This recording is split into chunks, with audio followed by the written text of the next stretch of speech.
नमस्कार and welcome to Bharat affairs. Recently Iran में एक मैसिव प्रोटेस्ट देखने को मिल रहा है, जहां पर ईरान में इस्लामिक रिपब्लिक के अगेंस्ट में लोग सड़कों पर उतर चुके हैं। इतना ही नहीं, यहाँ पर जो लोग हैं वो इस्लामिक रिपब्लिक के अगेंस्ट में वो चैंट कर रहे हैं, वो स्लोगन लगा रहे हैं कि death to the dictator, mullah must leave. इस तरह के जो चैंट्स हैं ये ईरान के लोग आज के टाइम में इस्लामिक रिपब्लिक के अगेंस्ट कर रहे हैं।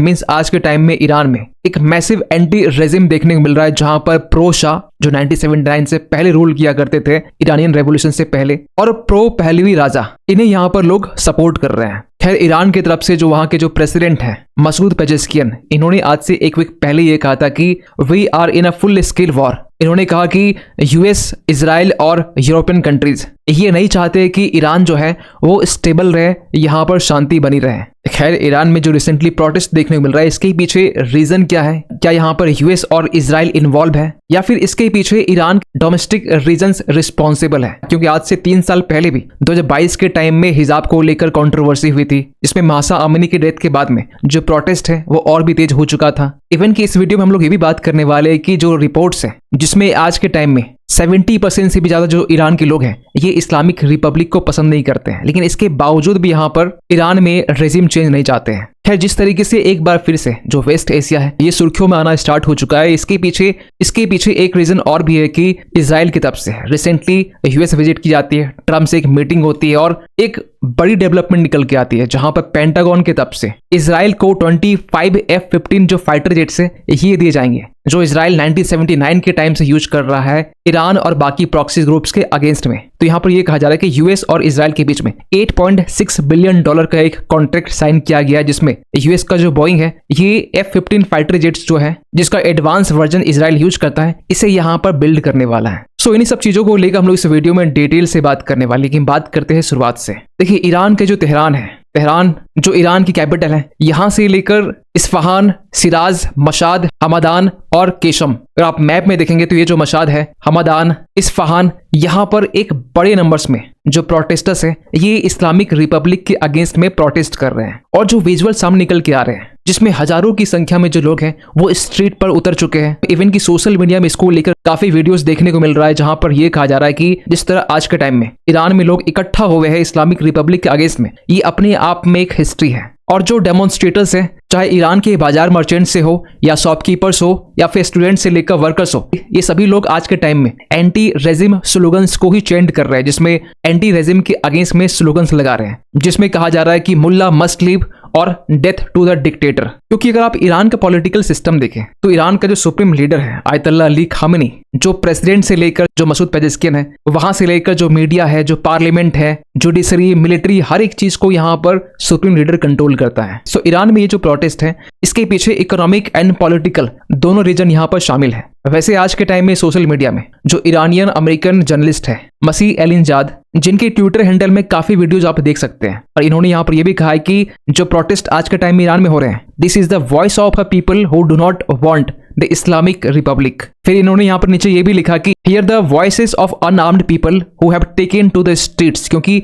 ईरान की जो अथॉरिटी है, वहां की जो पुलिस है, ये इस प्रोटेस्ट के अगेंस्ट में मल्टीपल अरेस्ट भी कर चुके हैं। जो स्टूडेंट यहाँ पर प्रोटेस्ट कर रहे हैं इनके ऊपर में अटैक भी देखने को मिल रहा है। सो इस प्रोटेस्ट के पीछे अगर इकोनॉमिक रीजन की बात करें तो सबसे पहला रीजन यहाँ पर है यूएसडी के कंपैरिजन में ईरान का जो करेंसी है रियाल, ये काफी नीचे आ चुका है। वैसे आप गूगल में सर्च करेंगे तो ये नंबर जो है $1 आपको 42,000 के आसपास में देखने को मिलेगा, लेकिन ओपन मार्केट की बात करें तो $1 जो है ये ईरान में 1.45 मिलियन के आसपास में हो चुका है। आप समझ सकते हैं कि करीब करीब ये 15 लाख रियाल के बराबर हो चुका है, जिसके कारण जो परचेजिंग पावर है ये काफी कम हो चुका है। और इससे एक खतरा हाइपर इन्फ्लेशन को भी है, क्योंकि जिनके पास में काफी पैसे हैं, millions and billions of riyals हैं, तो ऐसे केस में उसकी जो वैल्यू है ये काफी अब कम हो चुकी है। इतना ही नहीं, यहाँ पर जो ऑफिशियल इन्फ्लेशन रेट्स है ये भी 42% को भी क्रॉस कर चुका है, जिसमें खासकर जो बेसिक कमोडिटीज है, फूड से लेकर जो मेडिसिन है, बाकी जो एसेंशियल कमोडिटीज है, इसके प्राइस यहाँ पर धड़ल्ले से बढ़े हैं। इवन की फूड प्राइस इन्फ्लेशन को लेकर कहा जा रहा है कि इसमें 70% जो इन्फ्लेशन है वो बढ़ चुके हैं। जहां भारत में आज के टाइम में जो इन्फ्लेशन है ये 2% के आसपास में है और करेंसी कहीं कहीं 90 के आसपास में है, जो भारत के लिए अपने आप में बहुत बड़ी बात है। इसमें हमने आपको ये भी कहा था कि जिस तरीके से करेंसी डेप्रिसिएट हो रही है, आरबीआई यहाँ पर फॉरेक्स स्वैप लेकर आ रही है, ओपन मार्केट ऑपरेशन के जरिए बिलियंस ऑफ डॉलर को यहाँ पर सेल कर रही है। तो आप समझ सकते कि ईरान में आज के टाइम में किस तरह के हालात हैं। इन्फ्लेशन से लेकर जो वहां की करेंसी है ये ओनली डेप्रिसिएट ही नहीं, ये अब पूरी तरीके से डैमेज हो चुकी है। और इन सब के कारण जो ईरान में लिविंग कॉस्ट है ये भी रैपिडली इंक्रीज हो रहे हैं। जो वहां के ऑर्डिनरी सिटीजन्स हैं, जो ट्रेडर्स है, जो मर्चेंट्स है, वहां के जो यूथ हैं, ये आज के टाइम में एक्यूट इकोनॉमिक डिस्ट्रेस को फेस कर रहे हैं। इवन कि ईरान के जो सेंट्रल बैंक है, उनके जो चीफ हैं, वो अब रिजाइन कर रहे हैं, क्योंकि जिस तरीके से जो वहां के ट्रेडर्स हैं, शॉपकीपर्स हैं, ये भी प्रोटेस्ट कर रहे हैं करेंसी की फॉल होने के कारण। ईरान के जो इंस्टीट्यूशंस हैं ये भी अब क्लोज हो चुके हैं। और आज से 3 साल पहले जब महसा अमीनी की डेथ होती है पुलिस कस्टडी में, तो उस टाइम में भी एक प्रोटेस्ट देखने को मिला था इस्लामिक रिपब्लिक के अगेंस्ट में। और महसा अमीनी की यहाँ पर गलती एक ही थी कि इन्होंने हिजाब नहीं पहना था और हिजाब के अगेंस्ट में ये बातें कर रहे थे। खैर, ईरान में तो फिलहाल अभी जो प्रोटेस्ट है ये कुछ ही जगहों पर सीमित है, जैसे कि तेहरान से लेकर जो हमादान है, इस्फहान है, लेकिन ये प्रोटेस्ट पिछले 3 दिन से चल रहा है। तो यहाँ ये भी कहा जा रहा है कि ये जो प्रोटेस्ट है ये ईरान के बाकी प्रोविंस में भी स्प्रेड हो सकता है। और इन सब को देखते हुए ईरान की जो सरकार है, वहाँ के जो प्रेसिडेंट है पेजेश्कियन, ये अब प्रोटेस्टर्स के साथ में डायलॉग करने के लिए तैयार है। खैर, इन सब के बीच में सबसे बड़ा सवाल निकल के आता है कि जो ईरानियन लोग हैं वो एक लंबे टाइम से इस्लामिक रिपब्लिक को पसंद नहीं कर रहे हैं, क्योंकि काफी रिपोर्ट्स और पोल्स ये बताते हैं कि ईरान के 70% जो लोग हैं ये नहीं चाहते कि इस्लामिक रिपब्लिक को कंटिन्यू किया जाए। और इसी को लेकर इसी साल अगस्त के महीने में एक गमन पोलिंग यहाँ पर की जाती है, group of analysing and measuring attitudes in Iran. तो इनके तब से ये कहा गया कि 2024 के टाइम में जो इलेक्शन कंडक्ट हुए थे, इसमें मेजोरिटी ऑफ द जो ईरानियंस हैं ये नहीं चाहते थे कि इस्लामिक रिपब्लिक को कंटिन्यू किया जाए। लेकिन इनके पास भी मजबूरी है। मजबूरी नंबर 1 की ईरान में आयतुल्लाह अली खमीनी के अगेंस्ट में दूसरा कोई स्ट्रॉन्ग ऑल्टरनेटिव नहीं है। और ईरान के लोग ये चाहते भी नहीं है कि जो फॉरेन पावर्स है ये ईरान में रेजिम चेंज करवाए, क्योंकि डिस्ट्रस्ट देखने को मिलता है फॉरेन पावर के अगेंस्ट में। क्योंकि 1953 के टाइम में ईरान में ही जो डेमोक्रेटिकली इलेक्टेड गवर्नमेंट थे मोसादेक, इनके अगेंस्ट में सीआई यहाँ पर काम करना स्टार्ट करती है और अल्टीमेटली यहाँ पर मोसादेक को खो किया जाता है। और अल्टीमेटली ईरान में एक coup देखने को मिलता है मोसादेक के अगेंस्ट में। इसके बाद में ईरान इराक वॉर में भी आपने देखा होगा सद्दाम हुसैन को किस तरीके से जो वेस्टर्न सपोर्ट है और वो मिल रहा था। तो कहीं न कहीं ईरान के लिए जो पॉलिटिकल मेमोरी है, ये फॉरेन एफर्ट्स को लेकर जो डिस्ट्रस्ट है ये और भी ज्यादा मजबूत कर देती है। और इसीलिए यहाँ पर जो ईरान के लोग हैं वो नहीं चाहते कि कोई फॉरेन पावर हमारे ईरान को टॉपल करे। वैसे ईरान में जो क्राउन प्रिंस है पहलवी, इसको लेकर ये भी कहा जाता है कि एक वेस्टर्न सपोर्ट इनके पास में है और ये ईरान के प्रोटेस्ट को सपोर्ट भी कर रहे हैं। इन्होंने यहाँ पर ये भी कहा कि एक नेशन वाइड स्ट्राइक यहाँ पर होनी चाहिए ईरान में। तो क्या यहाँ पर यह कहना सही है कि जो यूएस है या फिर इजराइल है ये नहीं चाहते कि ईरान स्टेबल रहे? और कहीं न कहीं ये बातें ईरान के जो प्रेसिडेंट हैं मसूद पेजेश्कियन, इन्होंने यूएस, इजराइल और यूरोप को लेकर ये कहा था कि ये नहीं चाहते कि ईरान जो है वो स्टेबल रहे। और पेजेश्कियन की तरफ से ये भी कहा गया कि जून से लेकर, जब जून में ईरान इजराइल के बीच में जब वॉर होती है, तब से लेकर अब तक 1100 ईरानियंस को यहाँ पर मारा गया है, जिसमें ईरान के सीनियर मिलिट्री कमांडर शामिल है, न्यूक्लियर साइंटिस्ट शामिल हैं। और ये सब कुछ किया गया जब ईरान इजराइल के बीच में 12 दिनों के लिए वॉर होता है उस बीच में। और रिसेंटली ट्रम्प की तरफ से भी ईरान को यहाँ पर एक थ्रेट दिया गया कि अगर ईरान अपने मिसाइल्स और न्यूक्लियर प्रोग्राम्स के ऊपर में काम करता है, जिसमें ईरान को लेकर यह भी कहा गया कि ईरान से अपने न्यूक्लियर इनरिचमेंट प्रोग्राम को 60% तक ये अचीव कर चुका है। तो ट्रम्प ने यहाँ पर यह कहा कि अगर ईरान इसे रोकता नहीं है तो एक सीवियर रिस्पॉन्स देखने को मिल सकता है ईरान के अगेंस्ट में। इवन कि ट्रम्प ने यहाँ पर यह भी कहा कि we will knock the hell out of them. तो ईरान को लेकर अगर ये कहा जाए कि इसमें यूएस और इजराइल शामिल है, तो यहाँ जो पॉसिबिलिटीज है वो कहीं न कहीं 50-50 है। ऐसा नहीं कहा जा सकता है कि यूएस इन्वॉल्व नहीं है, क्योंकि रशिया के बाद में अगर यूएस किसी के ऊपर में सबसे ज्यादा सैंक्शंस इंपोज किया है तो दूसरा नंबर में ईरान ही आता है। और सैंक्शंस इंपोज करने के बाद में एक इकोनॉमिक प्रेशर भी देखने को मिलता है ईरान में, जो प्रोटेस्ट को एक्सेलेरेट करने के लिए काफी है। और यूएस का इतिहास भी रहा है कि यूएस फर्स्ट प्रायोरिटी देता है रेजिम चेंज करने को लेकर।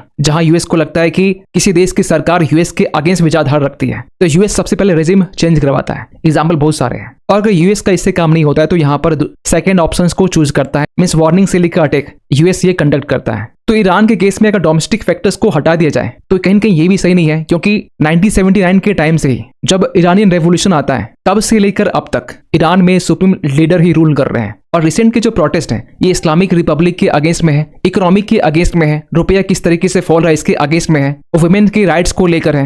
लेकिन ईरान के जो फॉरेन मिनिस्टर हैं अब्बास अरगाची, इन्होंने यूएस को लेकर रिसेंटली ये कहा कि you will never defeat us in Iran. इन्होंने बाद में ये भी कहा कि अगर यूएस और ईरान दोनों आपस में बातचीत करते हैं, नेगोशिएट करते हैं, तो कहीं न कहीं दोनों के लिए विन विन सिचुएशन हो सकता है। खैर ईरान में ये सब चीजें तब देखने को मिल रही है जब आज मॉर्निंग के टाइम में हमने आपको बताया कि यमन में एक इमरजेंसी लगी हुई है, सऊदी की तरफ से यूएई के शिप के ऊपर में स्ट्राइक की गई है, और इस बीच में अगर ईरान से ऐसे अपडेट निकल के आते हैं तो कहीं न कहीं एक बार फिर से मिडिल ईस्ट से काफी कुछ डेवलपमेंट हमें आगे आने वाले टाइम में देखने को मिल सकता है। ऐसा इसलिए भी कहा जा रहा है क्योंकि इजराइल के जो प्राइम मिनिस्टर हैं बेंजामिन नेतन्याहू, ये रिसेंटली यूएस विजिट करते हैं, ट्रम्प से इनकी मुलाकात होती है, और इस मीटिंग के बाद में यूएस की तरफ से अनाउंस किया गया कि इजराइल और यूएस के बीच में $8.6 बिलियन का यहाँ पर एक एग्रीमेंट साइन किया गया है, जिसमें इजराइल जो है एक्स्ट्रा 25 एयरक्राफ्ट जो है, जिसमें F-35 की बात की जा रही है, इसे प्रोक्योर करने वाला है बोइंग से, क्योंकि पेंटागन की तरफ से जो एक्स्ट्रा 25 एयरक्राफ्ट है इसे मैन्युफैक्चर करने के लिए बोइंग को कहा गया है। और अगर मिडिल ईस्ट में अगर इंस्टेबिलिटी देखने को मिलता है